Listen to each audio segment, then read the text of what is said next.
bonitas, não é? Porque é evidente que se alguém gosta de mim, sou eu, espetacularmente. Mas acho que durante um período da história desse país, eu tive a sorte de ter que tomar decisões absolutamente claras. Quando me elegi vereador em Caçapava do Sul, pelo antigo Partido Libertador, porque já naquela época era parlamentarista. Década de 60. Década de 60. Me elegi em 63. A eleição foi em novembro de 63. Eu fui o vereador mais votado da cidade. Tinha lá 5 mil eleitores. Caçapava era bem menor do que é hoje. Hoje tem 27 mil.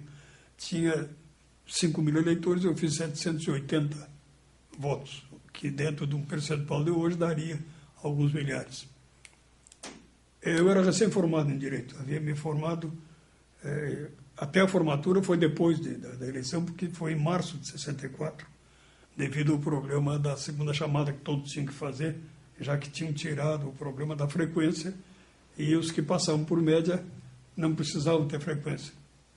Mas tinha que esperar os que não tinham tido a média e tinham que fazer o exame de segunda época.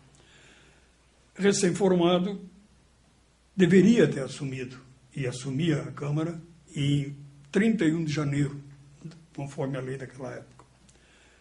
Assumimos, nós éramos 11 vereadores naquela época, 5 do Partido Libertador, 3 do Partido Trabalhista Brasileiro e 3 do Partido Social Democrático. Era essa a bancada. Isso ocorreu a posse no dia 31 de janeiro, aquela coisa, quando veio o golpe de Estado em março. Cidade pequena tinha pouca coisa para ferver do problema. O delegado de polícia foi preso pelo Exército, dizendo que ele era do grupo de 11. Houveram alguns quiprocós, quiseram prender um médico que nós tínhamos lá, Dr. Vitor Lang, por sinal, servia muito mais para ser do nacionalsocialismo do que de qualquer outro socialismo. Já faleceu, um médico de grande qualidade, faleceu nos Estados Unidos, mas andava até prendendo o alemão, como nós chamávamos, por equívoco. Alguém disse, ele é comunista e prendeu. Era aquelas coisas Eu hoje, Valduga, acho o seguinte, o Exército Brasileiro tentou, nos últimos episódios nacionais, suprir a falta do poder moderador nesse país. Já que nós desconhecemos o poder de Estado, nós conhecemos o poder de governo.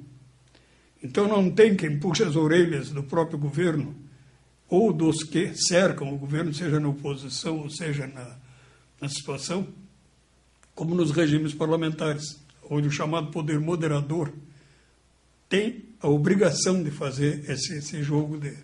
Não tendo o Exército, dizia, bom, já que não tem poder de Estado, nós somos o Estado, e tomavam conta. Não sou cientista político, mas os cientistas políticos devem analisar isso para ver se a América do Sul, que copiou, muito mal copiado, a ideia presidencialista americana, misturou o caudilismo com o presidencialismo, sofreu golpes de Estado um atrás do outro, todos eles foram militares. Por quê? Porque o Exército se achava, e é realmente, um órgão de Estado. Quando os governos começavam a fazer coisas que o chefe de Estado achava que estava errado, o Exército terminava afastando os governantes. Bom, 64 foi mais ou menos isso, o tal golpe para evitar que o senhor João Goulart continuasse no governo. Plantasse a República Sindicalista, República Sindicalista. E uma coisa engraçada, eu me recordo das discussões, eu não era janguista, eu era do Partido Libertador, aquela coisa toda, mas isso não me fazia, idiota, não me fazia não pensar as coisas. Não, o Jango é comunista, mas é um comunista com 40 mil hectares, que é a herança que ele tem do pai, cada um deles, ele, a dona Neuza e a outra, que era casada com o deputado Marcílio Loureiro. Não, o Lopes de Almeida, não é? Como é? Não era o Lopes de Almeida? Não. Lopes de Almeida não era o Nai? Não era o Nai. Era um outro que tem uma praça em São Borja com o nome dele lá. Então é Marcílio Loureiro. É Marcílio Loureiro. E cada um deles recebeu do pai do Jango uma fortuna imensa, que não tinha nada a ver com política, foi ganha lá, herança de família e tal, 40 mil hectares. Isso aí é campo para ninguém botar defeito. Né? Cabia nos 40 mil hectares mais ou menos umas 35 mil reses para cada um. Esse era o homem que dizia... Esse era o homem que dizia que era comunista, o que é absolutamente fantasioso. Era um homem que tinha um senso de dever social, que é outra coisa. Bom, mas derrubaram o Janco e nós ficamos naquela situação que eu, esses dias, quando fizeram uma pequena homenagem a Caçapava, ainda chamei a atenção. Que normalmente você se elege vereador, vai exercer a sua vereança dentro dos ditames do seu partido. A coisa mais simples. Nós não, nós tivemos que fazer uma opção. Estava havendo uma ruptura histórica e você tinha que dizer, sou contra ou a favor da ditadura. Evidentemente, por formação e até pela juventude da época, nós nos postamos contra a ditadura. Contra os militares. Contra os militares que tinham imposto um Estado de fato. Claro que isso criou uma cidade pequena, aquela história, né? O cara é do PL, vai se juntar com o PTB. Realmente conseguimos fazer uma aliança através de um homem que Caçapava deve muito a ele. Era um pedreiro, João Manuel de Oliveira, e que tinha uma limitação cultural, mas um senso de política. Ele conseguiu fazer o MDB naquela região. De casa em casa, com simplicidade. Depois de uma conversa com ele, de mais ou menos uns 10 dias, que nós conversávamos quase todas as tardes, eu me convenci que o caminho era simplesmente buscar, não tinha nem MDB ainda, foi no primeiro ano, ainda existiam os outros partidos. Vocês lembram que quando o Castelo Branco assumiu, ele permitiu que fizessem eleições diretas para governador. Aí o Negrão de Lima, que era PTB, ganhou no Rio de Janeiro, o Israel Pinheiro, que era PTB, ganhou em Minas Gerais, e a direita do Exército não queria que ele desse posse, ele segurou a posse. Isso determinou que eles fechassem primeiro os pequenos partidos. Me lembro que o pessoal do PSD, então dele foi correndo lá em casa. Fecharam o teu partido. Digo, era o meu partido, mas eu não vou entrar nesse de vocês aí, não com essa ditadura. Ficamos, então, digamos assim, apartidariamente, começamos a trabalhar para fundar alguma coisa que fosse viável. Nós não podíamos, em Caçapava, fazer coisa para o Brasil. Nisso surgiu o general Oscar, o primeiro presidente do MDB era o general, tinha que ser, a figura do partido que seria de oposição. E embora a gente não se houvesse filiado desde logo, por quê? Porque nós queríamos, paulatinamente, ir trazendo os eleitores do antigo Partido Libertador para dentro do MDB. Conseguimos trazer a maioria, mas não conseguimos trazer todos. Então, só nos filiamos ao MDB naquela época na eleição para prefeito, na outra. E aí me impugnaram. Os mesmos que tinham mandado dizer que eu era da Arena e que... Impugnaram a tua candidatura. Impugnaram a tua candidatura. A minha candidatura. Eu só pude fazer propaganda 15 dias antes da eleição. Eu perdi aqui no tribunal, com a impugnação, por 4 votos a 3, coisa parecida, 4-2, não me lembro. Votou a meu favor o Dr. Sanseverino, o voto belíssimo, está aí para quem quiser ver. Não porque era a meu favor, mas sim porque ele estava mostrando que o voto dos outros era o voto da temeridade, os que tinham medo de votar contra o sistema. Mas impugnaram por quê?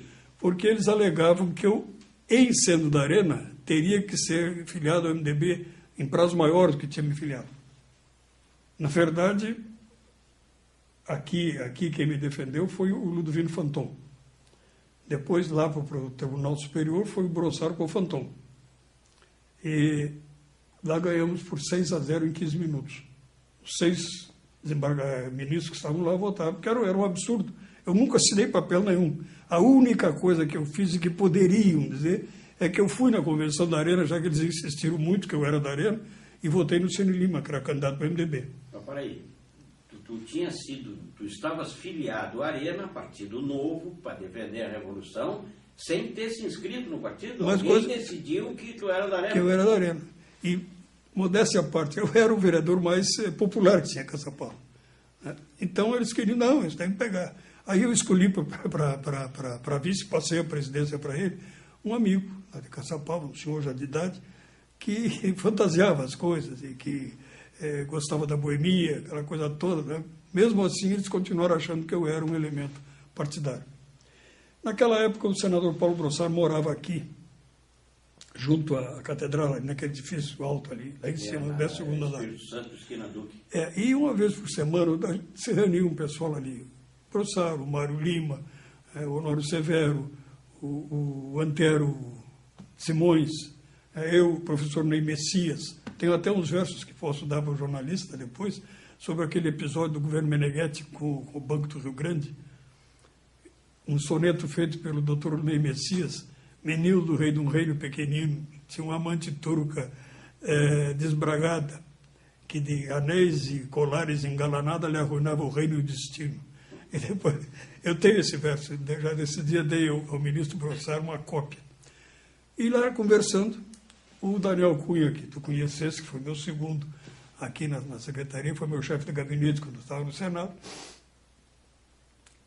comentando com o Mário Lima, disse, se fosse esse cara, já que ele insiste tanto, porque eu estava dizendo, não vou lá, não sou dos troços, não vou, não, nem vou dar bola para esses caras. Daniel disse, se fosse eu, e se esse baixinho tivesse coragem, ia lá e votava no Ciro Lima, porque o Ciro Lima já era candidato do MDB. E o governo tinha caçado uma ponchada de deputado aí, 7 ou 8 deputados, para poder dar a maioria para o futuro candidato da Arena. A disputa era entre o Perac e o Tarso Dutra.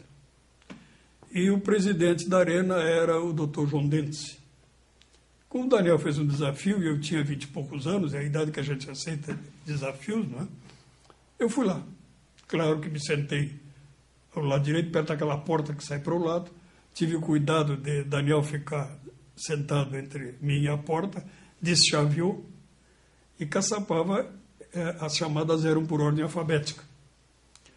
Então o doutor Dentes, sem chapéu, claro, lá ele tirava o chapéu, ele dizia, como vota o representante da Arena de tal e Alpestre? Aí o cara dizia, Tarso Dutra, o pessoal do Tarso gritava, aí, como vota de Alecrim, esse Perac Barcelos, e tal. Chegou a vez de Caçapava por ordem alfabética, nós éramos 2 delegados, o outro era da Arena, tinha sido PSD, vereador e tudo, já faleceu o Marino Casanova, era da Arena, juramentado. Mas eu era o mais importante, segundo eles mandavam dizer que eu tinha que ir, que me indicaram o presidente, era o presidente nomeado por aqui, né? Bom, chegou o doutor Dentes e disse, Caçapava, lendária Caçapava, capital farroupilha, né? Como é que vota, doutor Alcides Saldanha, representante da Arena de Caçapava? Eu levantei e digo, Rui Cine Lima. Ficou um silêncio, assim, abissal. Esse cara burro, esse, né? Aí o doutor Dentes disse, momento, houve um equívoco, o ilustre companheiro tá nervoso, e porque o doutor Rui Cine Lima, quem prezo muito, é o candidato já lançado da oposição. Os nossos candidatos é o senador Tarso Dutra e o coronel Walter Perac de Barcelos. Vou repetir o voto. Com quem vota? Rui Cine Lima. Aí a casa caiu. Me xingavam de traidor, né? Um cidadão chegou a dizer, não vou dizer quem é, né? Tu és um traidor, eu o chamei de fava verde, por coisas, né, que todo mundo sabia, e andei tomando uns croques, né? O que fez o professor Brito Velho, que era meu amigo, estava lá em Brabecê, e terminou votando o Cine Lima também, para fazer o desafio. Mas claro que no segundo muquete que me deram, eu voei pela porta, né? Saí correndo, Daniel abriu, e eu vim aqui mostrar para o Mário Lima. Isso foi no Palácio? Isso foi no Palácio? Não, no Teatro São Pedro. Ah, no Teatro São Pedro.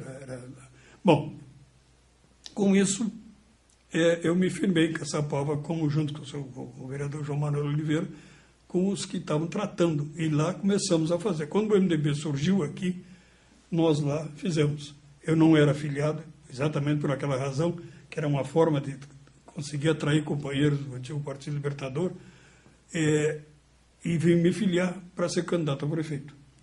quando eles impugnaram. Eu só fui desimpugnado 15 dias antes da eleição, não pude fazer campanha. Claro que eu caminhava, né? Ia nos lugares e conversava com as pessoas. E sou, Valduga, não é falta de modéstia, o prefeito de maior votação em relação ao eleitorado de Caçapava até hoje.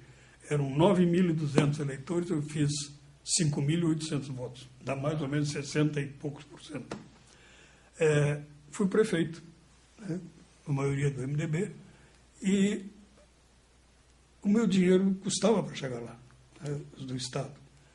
É aquela história. Mas eu tinha um grande trunfo na mão, que se chamava Mina do Camaquã, que era do Bem Pignatário, cujo imposto sobre minerais, por um problema da lei da época, não fazia essa valsa que fazem hoje. Não é entregue para os governos da União ou do Estado para receber. Ele era depositado diretamente no banco. No caso lá que Caçapava era o banco, naquele tempo o Banco da Província ainda. E a prefeitura pegava daquilo ali 20% e mandava o restante para... Eu tenho jornais da época lá, não estou assim, ele já passou tantos anos. Eu saí da prefeitura, eu entrei em 73, saí em 77, construí 20 pontes no município, 32 colégios, calcei 28 quarteirões, botei esgoto pluvial, que não tinha, pluvial, cloacal não tem até hoje, agora que estão começando a fazer. Fiz a primeira creche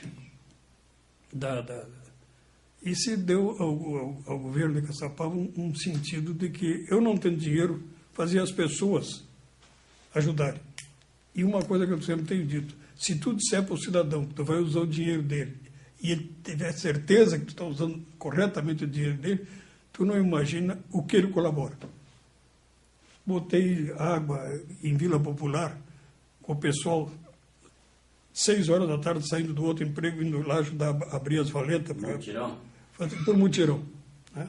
Das pontes que eu fiz, quase todas elas o pessoal ajudava a dar madeira, dava cimento. Os que não tinham ajudavam a fazer com enxada o trabalho de aterramento. Né? Ou então se ofereciam para trabalhar de cozinheiro para a turma que estava fazendo as pontes. Era uma coisa bonita até para se fazer. Né? Porque o meu dinheiro vinha só quando não dava mais para dizer não. E havia uma força, né? Quando foi da minha eleição, até o presidente da República andou passando, ele ia para Bagé, ex-presidente, que quando eu assumi era o Médici, mas em março assumiu o Geisel.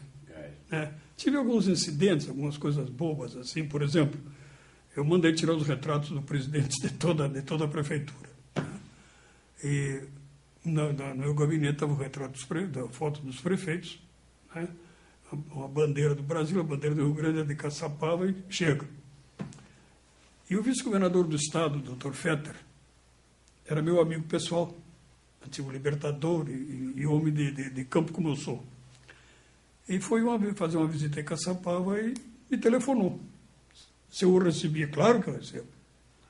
Né? Aí sentamos e tal. E a chefia da Arena da época, hoje amigos todos eles, mas naquele tempo não, desconfiado, eu era um cara perigoso e tal. Foram juntos, não podiam dizer que não para o vice-governador, mas criaram um ambiente meio engraçado. E um coronel, que eu não sei como é o nome, que era assessor do vice-governador, quando ele sentou no meu gabinete, só tinha o retrato dos prefeitos, a coisa toda, eu vi que ele olhava em roda. Quando eu ia saindo, o doutor Fetter, e eu digo, não vou levá-lo até lá embaixo. E a prefeitura é um prédio tombado, um prédio, temos as farroupilhas, né? Tem uma escadaria que descemos.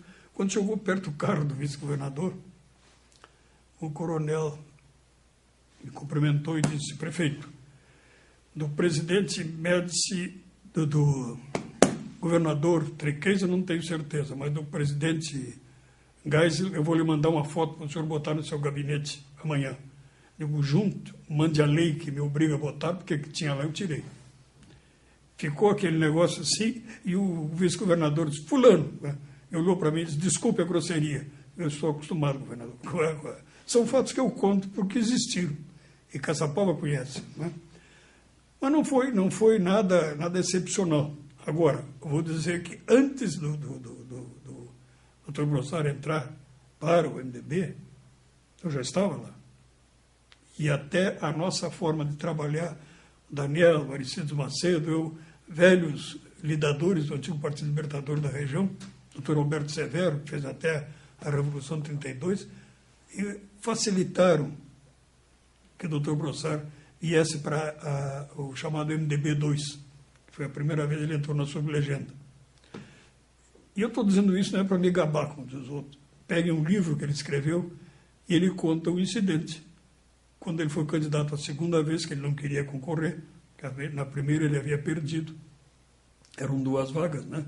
Ele e o Dr. Geraldo Mochada Rocha perderam para o Tarso Dutra e o Krieger, né?